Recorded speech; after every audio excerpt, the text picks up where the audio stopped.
तो अब हम देखेंगे क्वेश्चन नंबर 6। ठीक है, देखो क्वेश्चन नंबर 6 कराने से पहले मैं तुम्हें एक दो बातें बता देता हूं। एक दो बातें बतानी इसलिए जरूरी है क्योंकि वो साइंस की बातें हैं, वो साइंस की बातें हैं। तुम्हें मिरर की नॉलेज होनी चाहिए। साइंस के अंदर एक टॉपिक होता है mirror, properties of mirror, laws of reflection, laws of refraction. तुम्हें उसकी नॉलेज नहीं है। तो मैं इतना नहीं है कि तुम्हें पूरा टॉपिक ही पता होना चाहिए, ऐसी बात भी नहीं है।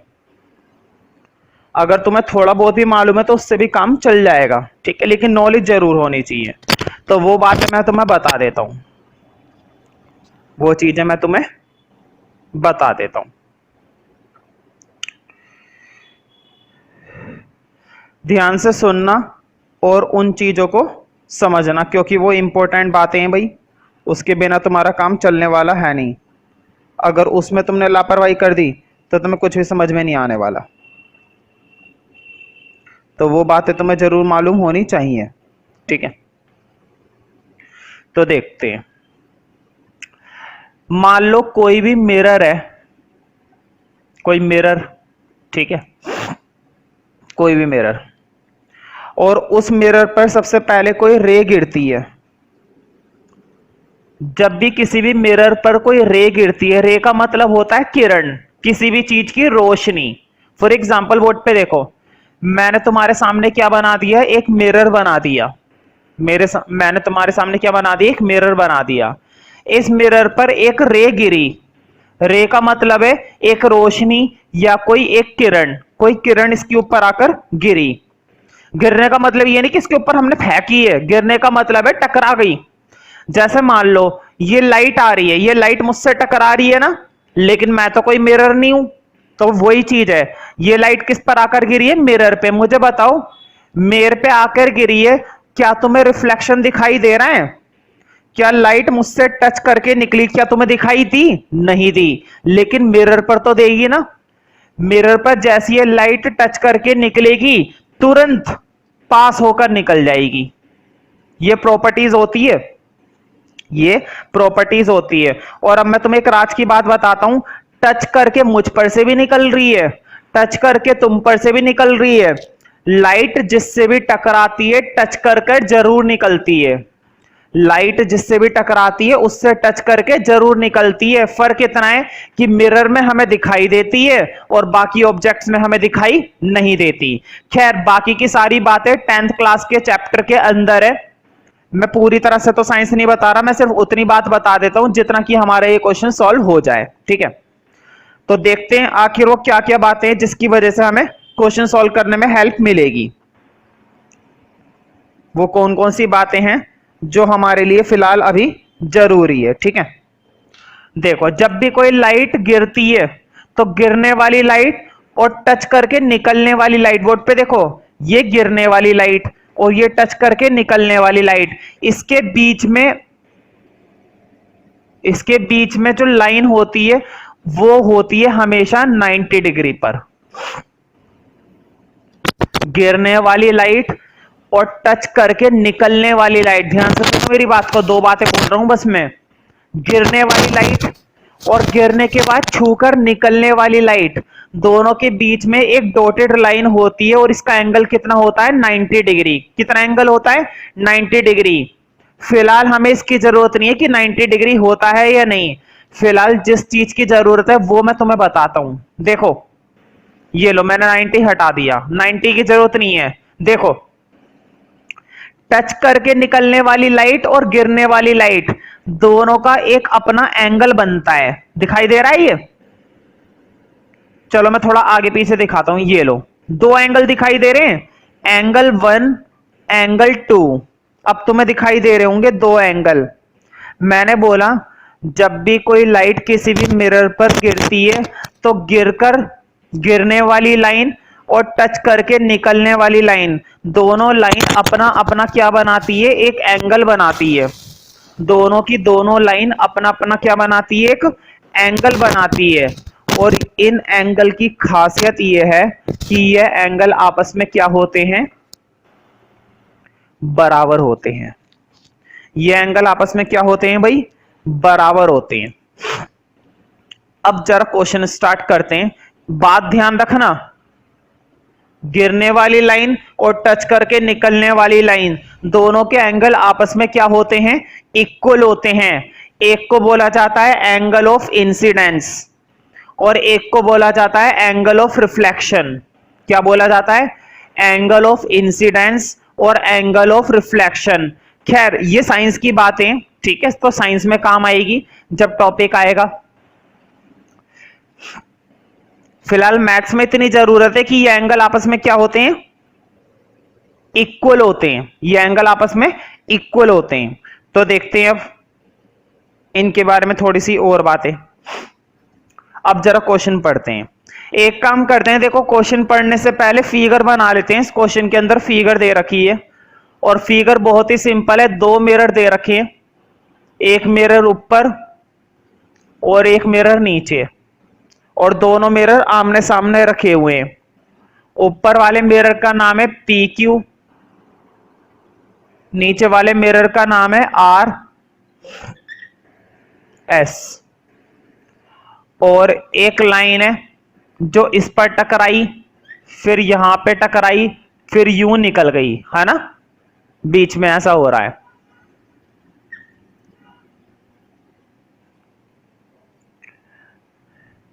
A B C D. तो बहुत ही बढ़िया फिगर थी और बहुत ही सिंपल सी फिगर है। इसमें कुछ खास भी नहीं करना, सिंपल सी फिगर बनाने को बोली थी, हमने बना ली। तो फटाफट से तुम लोग भी अब ये फिगर बना लो।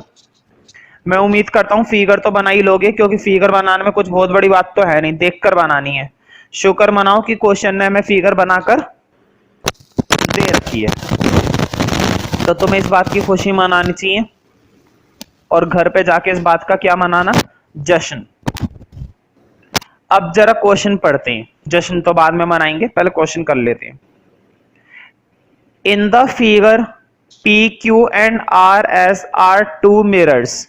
देखो वट पे पी क्यू और आर एस दो मिरर है। आगे पढ़ते हैं। Placed parallel to each other, parallel रखे हुए, तुम देख रहे हो ना, आमने सामने रखे हुए हैं। पैरेलल मतलब बिल्कुल सेम डायरेक्शन में। An incident ray A B strikes the mirror P Q. देखो वट पे एक रे गिरती है बी पर टकराती है, और फिर वो रिफ्लेक्ट होती है, फिर वो किस पर टकराती है? सी पर, and again reflect back to C D. जरा लास्ट में देखो, ये तो फिगर बनाने के लिए बात दे रखी थी, है ना? सीधा एंड में देखो क्या लिखा हुआ है, प्रूव दैट। काम की बात तो अब आई है।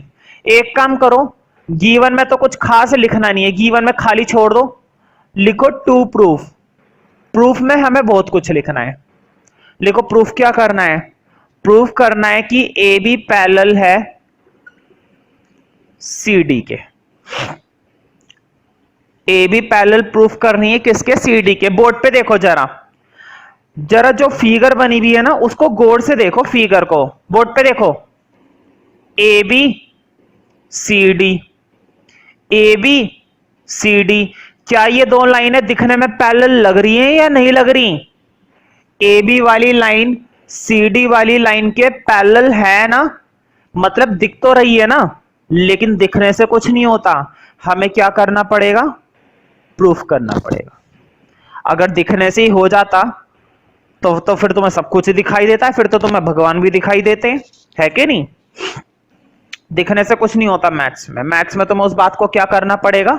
साबित करना पड़ेगा, तब जाके तुम्हारा कुछ होगा, वरना मेरी तरह क्या बने रहोगे? बेरोजगार। ठीक है, तो स्टार्ट करते हैं। देखो पैरेलल प्रूफ करना है। पैरेलल प्रूफ करने से पहले बोर्ड पे देखो जो बात अभी मैंने बताई थी। मैंने बताया था ना, इस पॉइंट के बीच में मैं एक डॉटेड लाइन बना दूं, अगर इस पॉइंट के बीच में मैं एक डॉटेड लाइन बना दूं और इस पॉइंट के बीच में भी एक डॉटेड लाइन बना दूं, तो कोई दिक्कत तो नहीं है। और मैंने बताया था इस डॉटेड लाइन का एंगल कितने डिग्री का होता है? 90 डिग्री। बताया था ना मैंने, इस डॉटेड लाइन का एंगल कितने डिग्री का होता है? 90 डिग्री का होता है ना। लेकिन तुम्हारे डॉट लगाने से कुछ नहीं होगा, तुम्हें लिखना पड़ेगा। लिखो, हमने इस क्वेश्चन के अंदर थोड़ी बहुत क्या करी है?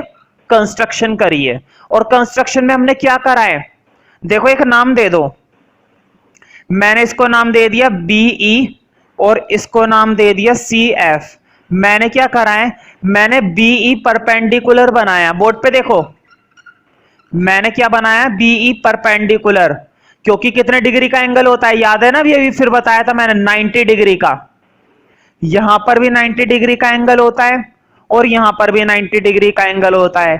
कहीं पर भी तुम डॉटेड लाइन बनाओगे ना, ध्यान रखें, डॉटेड लाइन बनाओगे मिरर के ऊपर तो वो एंगल हमेशा कितने डिग्री का होगा, 90 डिग्री का। साइंस में ना इसको नॉर्मल बोलते हैं, फिजिक्स के अंदर इसको क्या बोला जाता है, नॉर्मल लाइन, और नॉर्मल लाइन का एंगल हमेशा 90 डिग्री होता है। तो तुमने क्या करा है, तुमने बीई परपेंडिकुलर ड्रॉ करा है पी क्यू पर, ठीक है, और तुमने देखो सी एफ परपेंडिकुलर ड्रॉ करा है, लेकिन सी एफ किस पर ड्रॉ करा है, बोर्ड पे देखो, तुमने सी एफ ड्रॉ करा है आर एस पर, तुमने सी एफ परपेंडिकुलर ड्रॉ कर दिया आर एस के ऊपर, ठीक है।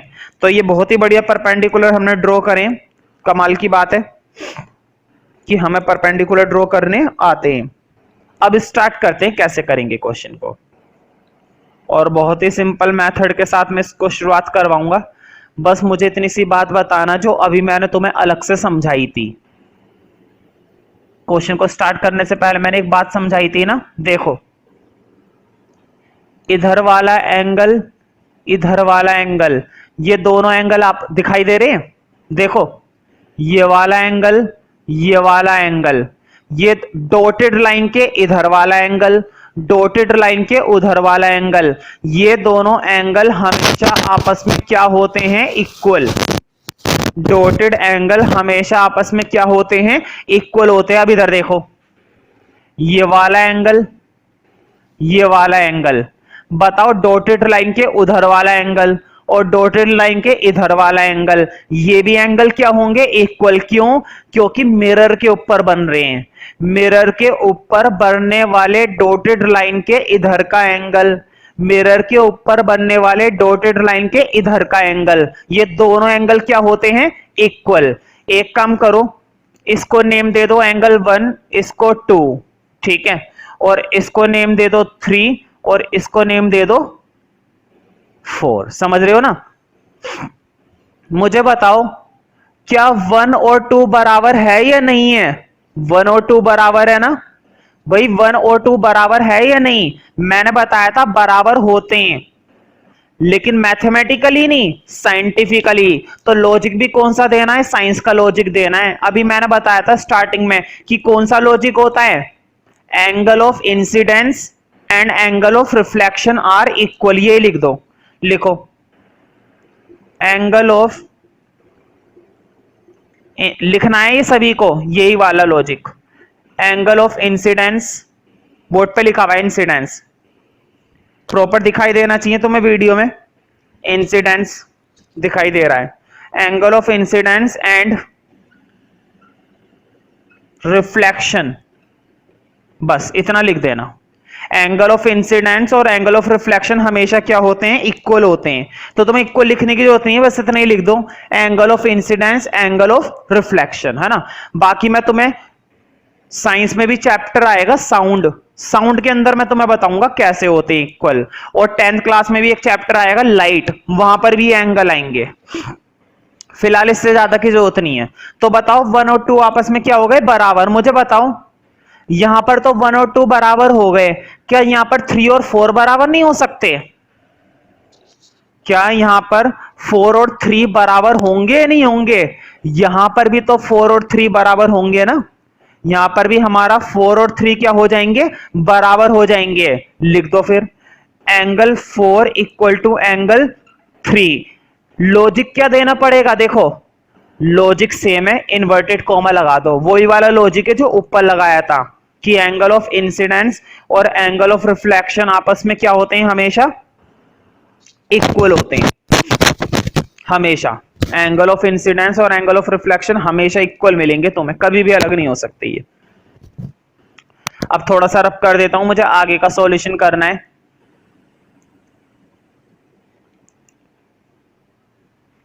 देखो इधर बोर्ड पे तुम्हें याद होगा मैंने ये डॉटेड लाइन क्या बना रखी है, 90 डिग्री ना। देखो बोर्ड पे ऊपर से डॉटेड लाइन कितने डिग्री पर आ रही है, 90 डिग्री पे। नीचे से भी डॉटेड लाइन कितने डिग्री पर जा रही है, 90 डिग्री पे। क्यों? क्योंकि ये दोनों के दोनों 90 डिग्री पर ही हैं। क्यों है? क्योंकि मैंने ड्रॉ करे हैं। मैंने क्या बना रखा है, इन्हें परपेंडिकुलर ही तो बना रखा है। तुम देख सकते हो कंस्ट्रक्शन में, मेरे कहने पे मत जाओ। मैंने जो कंस्ट्रक्शन लिखाई है उसको देखो। मैंने लिखवा रखा है ना कंस्ट्रक्शन में कि इन दोनों के एंगल कितने हैं, परपेंडिकुलर। और परपेंडिकुलर मतलब 90 डिग्री। अब जरा मुझे बताओ, अगर परपेंडिकुलर है और 90 डिग्री है तो ये लाइनें आपस में क्या मानी जाएंगी, पैरेलल मानी जाएंगी ना, पैरेलल। अब जरा क्वेश्चन की फिगर में देखो, बताओ। देखो अगर ये डॉटेड लाइन, चलो मैं इस डॉटेड लाइन को इधर दोबारा से बना देता हूं, तुम्हें अच्छे से समझ में आ जाएगा। ये देखो मैंने वही चीज इधर बनाई है और बिल्कुल वैसी ही बनाई है। देखो ऊपर नीचे, ऊपर वाली लाइन ऊपर है और नीचे वाली लाइन थोड़ी नीचे। मैंने इधर भी वही चीज बनाई है, ये वाली लाइन ऊपर और ये वाली लाइन नीचे। अब तुम देख पा रहे हो जो चीज मैं दिखाना चाहता हूं, जरा कंपेयर करके देखो। मैंने बिल्कुल वही चीज बनाई है, मैंने फालतू की चीज नहीं बनाई। मैंने सिर्फ वही चीज बनाई है जो मैं दिखाना चाहता हूं। मुझे बस इतना बताओ, ये वाला एंगल और ये वाला एंगल, ये वाला एंगल वहां पर कितना है, 3, और ये वाला एंगल वहां पर कितना है, 2। क्या ये दोनों एंगल अल्टरनेट माने जाएंगे या नहीं माने जाएंगे? अल्टरनेट तो ये माने जाएंगे। क्यों बन रहे? क्योंकि जेड बन रहा है। क्या बन रहा है, जेड। ठीक है, ठीक है। चलो अल्टरनेट तो मान लिया। मैंने बताया था अल्टरनेट तो होता ही है, इक्वल तब होता है जब लाइनें क्या होती हैं, पैरेलल। वो भी है। क्यों? क्योंकि तुमने क्या मान रखा है इन लाइनों को, परपेंडिकुलर। ये लाइन भी परपेंडिकुलर, वो लाइन भी परपेंडिकुलर, यानी कि दोनों की लाइनों का एंगल कितना है, 90। ये भी 90 डिग्री के एंगल वाली लाइन है, ये भी 90 डिग्री के एंगल वाली लाइन है। मतलब दोनों लाइनें आपस में क्या है, पर पैरेलल है। और अगर पैरेलल है तो ये दोनों अल्टरनेट एंगल आपस में क्या माने जाएंगे, इक्वल। कोई दिक्कत तो नहीं है कि 2 और 3 के बराबर कैसे है? देखो बोर्ड पे जरा फिगर में देख लो, देखो साफ पता चल रहा है ये वाला एंगल और ये वाला एंगल आपस में क्या है, अल्टरनेट है। लिखो एंगल 2 इक्वल है एंगल 3 के, साइड में लिख देना जरूर अल्टरनेट एंगल्स। साइड में जरूर लिखो भाई लॉजिक, अल्टरनेट एंगल्स। क्या लिखना पड़ेगा तुम्हें, अल्टरनेट एंगल्स। अब बस मैं तुमसे एक छोटी सी बात पूछूंगा, बहुत ही सिंपल सी बात है, उसमें कोई बहुत बड़ी बात नहीं है कि तुम उस चीज को नहीं बता पाओगे, जरूर बता सकते हो। देखो बोर्ड पे अब जरा मुझे बताओ, 2 और 3 आपस में क्या हो गए, बराबर हो गए। क्या है, हमने कर दी है 2 और 3 आपस में क्या कर दिए, बराबर। तो बोर्ड पे देखो इसका मतलब क्या होता है, इसका मतलब ये कि तुम एंगल 2 की जगह एंगल 3 डाल सकते हो, एंगल 3 की जगह एंगल 2 डाल सकते हो, डाल सकते हैं ना।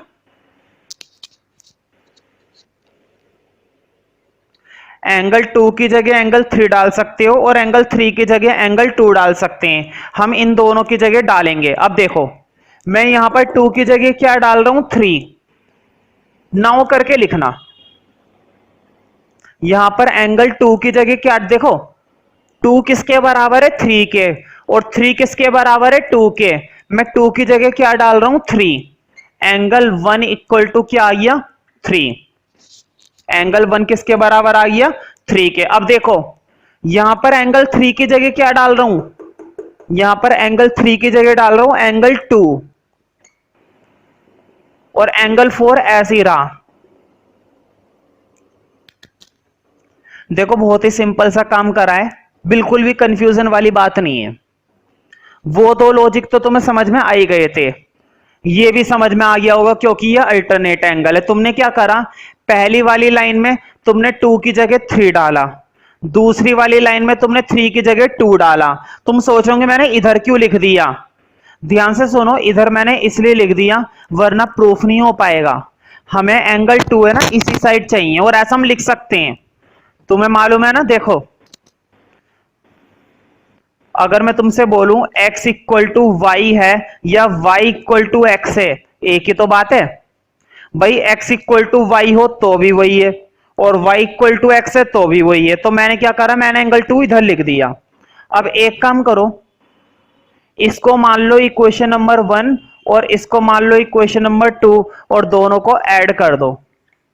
लिखो एडिंग फर्स्ट एंड सेकंड। तुम दोनों इक्वेशन को ऐड करोगे तो ऐड करते के साथ ही तुम्हारा ये सॉल्यूशन क्या हो जाएगा, प्रूफ। कैसे, ऐसे देखो, 1 और 2 को ऐड करो, 1 प्लस 2, 3 और 4 को ऐड करो, 3 प्लस 4। मुझे बताओ 1 प्लस 2 को ऐड करने का क्या मतलब है, बोर्ड पे देखो। 1 प्लस 2, एंगल 1 और एंगल 2 दोनों को ऐड करके ये बनेगा ना। क्या दोनों को ऐड करके ये पूरा एंगल बनेगा या नहीं बनेगा? अब इधर देखो, 3 प्लस 4, 3 प्लस 4 इनको ऐड करके ये एंगल बनेगा ना। ये दोनों एंगल हमने क्या कर दिए, इक्वल। मुझे बताओ अल्टरनेट तो ये थे ही, एंगल तुमने इक्वल भी कर दिए। मैंने बता रखा है अगर अल्टरनेट होता है और इक्वल भी होता है तो लाइनें आपस में क्या होती हैं, पैरेलल। मैंने बताई थी ना ये बात। लाइनें पैरेलल होंगी तो अल्टरनेट एंगल इक्वल होंगे, अल्टरनेट एंगल इक्वल होंगे तो लाइनें क्या होंगी, पैरेलल होंगी। इसका मतलब ये हुआ कि ये एंगल हमारा कौन सा है, C, और ये एंगल हमारा कौन सा है, B, और हमने इन दोनों को क्या कर दिया, प्रूफ इक्वल।